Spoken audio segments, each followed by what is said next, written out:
Tidak cukup orang hanya beramal soleh secara pribadinya saja, tapi ternyata tidak mau mengajak orang lain untuk berbuat kebajikan, tidak mau mengajak, mengingatkan, saling menasihati orang lain untuk tetap ibadah mentaati Allah, mengingatkan agar senantiasa mentaati Allah dan Rasulnya, senantiasa untuk beribadah kepada Allah.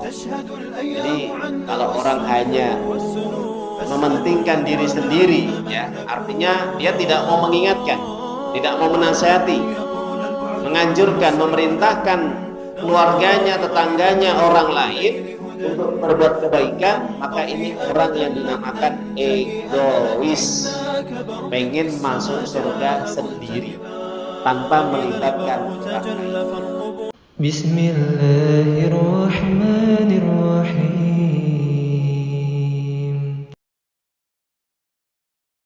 Alhamdulillah, para jamaah, Bapak Ibu, saudara-saudaraku yang dimuliakan oleh Allah Subhanahu wa taala. Pada kesempatan yang berbahagia ini kita bersyukur pada Allah Subhanahu wa taala yang dimana kita masih diberi nikmat-nikmat yang tidak terhitung nilainya. Dengan nikmat ini alhamdulillah kita bisa melaksanakan ibadah sholat berjamaah, sholat maghrib, kemudian dilanjutkan dengan kita bersama-sama untuk belajar mengkaji ilmu yang insya Allah mudah-mudahan ilmu ini bisa memberikan manfaat yang besar kepada kita, sekaligus kita bisa semakin bertambah iman, semakin bertambah dekat, semakin bertambah takut, dan sekaligus bisa meningkatkan daripada kualitas amal ibadah kita kepada Allah Subhanahu wa taala. Dan yang kedua, atas segala karunia, nikmat, taufik, hidayah, maunahnya kita dipermudah untuk senantiasa melaksanakan aktivitas kita, baik urusan dunia maupun urusan akhirat. Dan mudah-mudahan apa yang kita laksanakan ini, semua aktivitas mulai kita bangun tidur sampai kita tidur kembali, artinya mulai kita pagi sampai datang pagi, maka itu mudah-mudahan bernilai ibadah. Kenapa? Karena Ibnu Qayyim al-Jauziyah mengatakan, wa nafsuka in sagoltaha bil haqqi illa istagoltaha bil batil. Kalau dirimu tidak engkau sibukkan dengan perkara-perkara yang benar, perkara-perkara yang baik, urusan-urusan yang mendatangkan manfaat, maslahat, yang mendatangkan pahala, ridho dari Allah, maka hari-harimu, waktu-waktumu, hidupmu akan terisi, akan disibukkan, akan direpotkan dengan urusan-urusan yang tidak bermanfaat, bahkan mengandung hal yang mungkar, bahkan menjadikan kamu repot dengan urusan-urusan yang menjauhkan dari Allah. Ya, jadi para jamaah Bapak Ibu, apa yang disampaikan oleh Imam Ibnu Qayyim al-Jauziyah rahimahullah azza wa jalla, hidup kita kalau tidak kita sibukkan, tidak kita isi, kita penuhi dengan urusan-urusan perkara-perkara yang baik, amal-amal soleh yang mendatangkan keberkahan, mendatangkan pahala, mendatangkan ridho dari Allah Subhanahu wa taala, maka pastinya hidup kita, waktu kita, hari demi hari yang kita kerjakan, yang kita lakukan, maka akan diisi dengan perkara-perkara yang batil. Maka alangkah ruginya hidup ini kalau kita menjadi orang yang jauh dari Allah Subhanahu wa taala. Oleh sebab itu Allah mengingatkan kepada kita, wal asri innal insana lafi khusrin illal ladzina amanu wa amilus solihati wa tawassaw bil haqqi wa tawassaw bis sabr. Jadi Allah di sini bersumpah atas nama waktu zaman yang Dia ciptakan sendiri.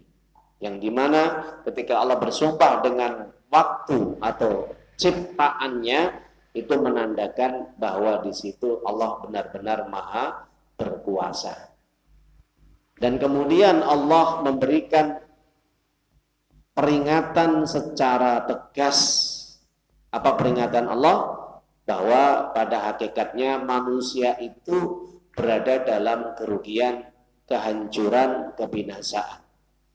Bahkan hidupnya akan menjadi sia-sia dan rugi, dan akan berakhir dalam kehinaan, penyesalan selama-lamanya. Kalau tidak ada di dalam dirinya 4 hal. Yang pertama, amanu, illalladzina amanu.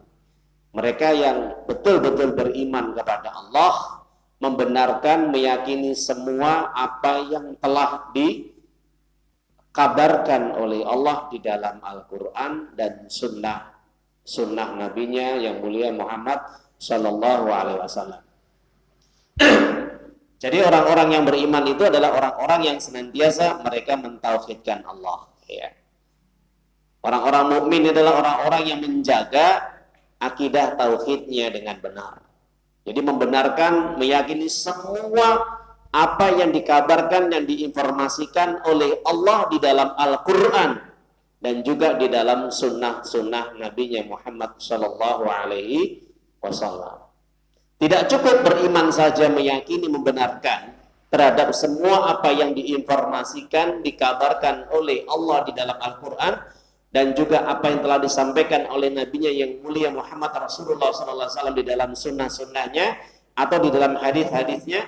Begitu juga harus diiringi dengan kata-kata amalus solih, amal soleh. Ya, kata-kata wauf itu adalah sebagai wa'atof, jadi harus diiringi.